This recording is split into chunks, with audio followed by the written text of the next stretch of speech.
Hey, what's up, party people? This is comedian Ron G, aka Rev Ron Dropping Gems. Govern yourselves accordingly. Now, today, this message is just for the guy who's in a place in their life where they know it's time to settle down. Like, you know deep down, like, ain't nothing else for you in the streets and your hairline is dissolving and you like, you know what, this is probably the best I can do at this place in my life, so let me go ahead and settle down and find the right person. This message is for you, because I'm gonna tell you, man, like, I've been married, celebrating a year and a half married, and I just want to share this with you because I feel like nobody told me before I got married what I had to deal with. Getting married, the hardest part before I got married was having so many options that you have this fear of, I have to now choose one person to meet all my needs. And most of my single life, I kind of cut and pasted. You know, I had one girl for this, one girl for this, one girl for this, but I never had all in one.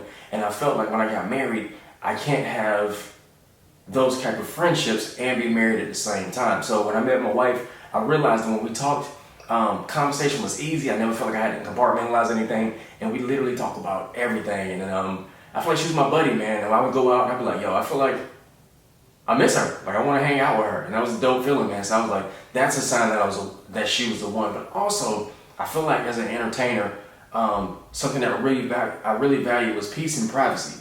There was this one young lady that I met at the comedy club that I work at, and I gave her my number. And on the way home, I got a text from my homegirl like, hey, I heard you met my homegirl and you gave her your number. And I was like, whoa, like, she told her friends already and never even talked to me. Can't do it. She don't value my privacy or my peace. And so never talked to her after that. And then I was messing with this young lady, and she came over and we did what we did. And we was putting our clothes back on, right?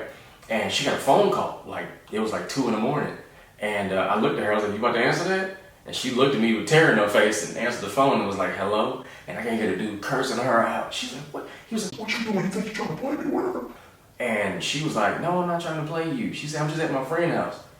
I'm sitting there like, oh, dang, I'm sorry to hear that. Then she was like, I'm at my friend Ron's house. I'm at my friend Ron's house. I'm like, what?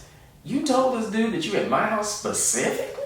Like, you trying to get me killed? You know how easy it is to find me? You can just Google my name and find out where I'm gonna kill me. I was like, you know what? You don't value my peace or my privacy. I can't do it. I'll say this, on the other side of being married, something that nobody ever told me was, I feel like I was scared to get married because I never had a reference point for consistent love. I've loved before, and I've had long-term relationships. The longest was like 4.5 years and some change, but it was off and on and it was toxic. So I never had a consistent track record of loving somebody. And in my head, I'm like, what if I love this person and then I don't love them the next day? Like, what happens if you don't feel that warm and fuzzy? Because in my head, I thought that when you love somebody, you feel the warm and fuzzy all the time, which is not true, you know?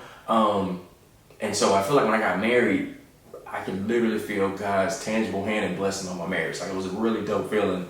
And I know that he blessed what we did.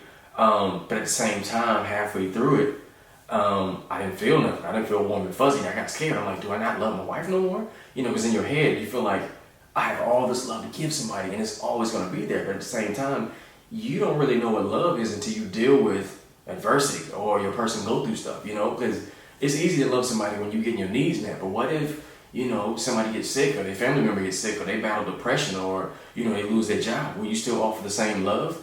And when I went through those moments where I didn't necessarily feel like I loved my wife, I always liked her, but I feel like I didn't have that warm and fuzzy. What I did was I turned up my efforts and I tried to give her more. Like, literally everything I gave her when I was single or when we were still courting, I gave her that, and I saw it made her happy, and she multiplied and gave me the love that I wanted. And it was a cycle where, like, I started feeling the warm and fuzzy again. So a lot of that was my doing. And during this quarantine, you know, quarantine love a little different from I'm busy and I'll see you when I get home love, you know, because we spend all this time together. We hang out, you know, she got the quarantine sweats on, the quarantine ponytail looking like she had an exam.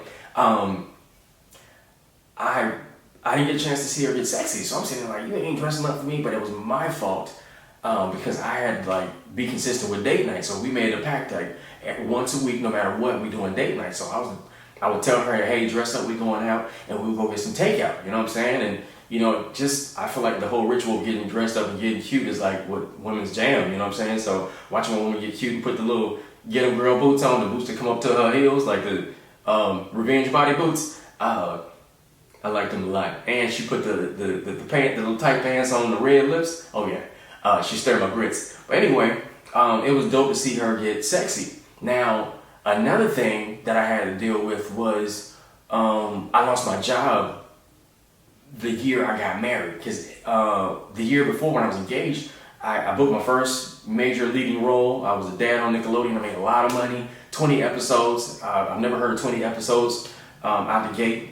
Super dope thing. But the year I got married, I didn't work at all. And as a man, you know, we find our worth in like being able to help and being needed, you know what I'm saying? So I was like, yo, I can't work. Like, this sucks, man. I wasn't booking no gigs. I'm going to auditions. I wasn't getting no callbacks. Like, the whole year, no callbacks to nothing. I'm like, this freaking sucks.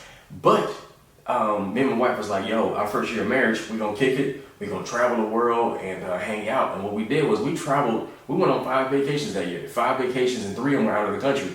And we had an absolute ball. And I was talking to my mentor, and he was like, can you imagine if your career took off how you thought it would your first year of marriage?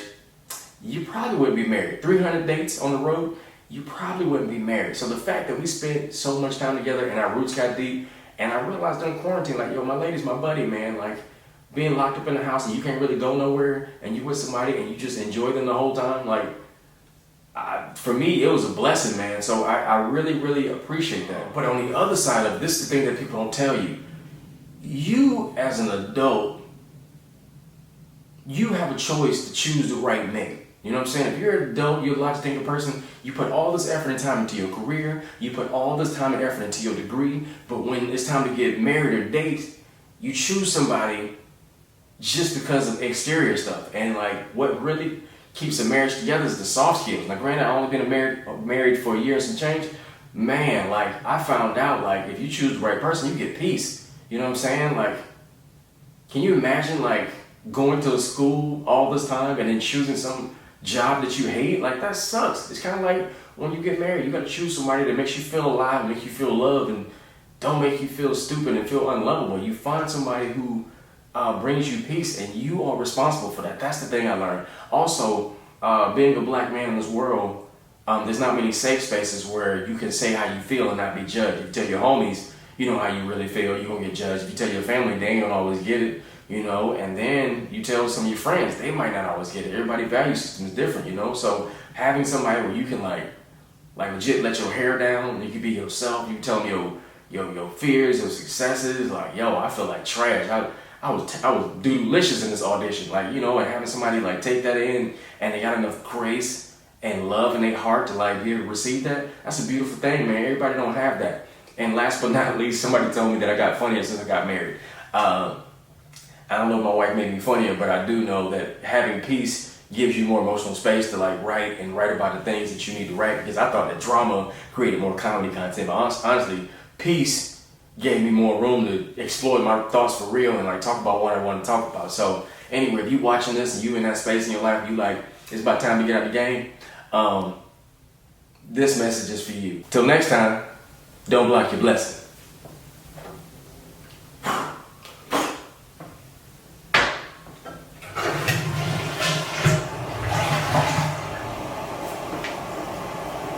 Hey, so if you enjoyed this video, please do me a favor. Like, share, and subscribe. All the information is on the screen. Also, if there's a topic you want to talk about, feel free to put it in the comment section or DM me or inbox me. I would love to talk about it. And until next time, don't block your blessing. Yeah. Same OG. We out.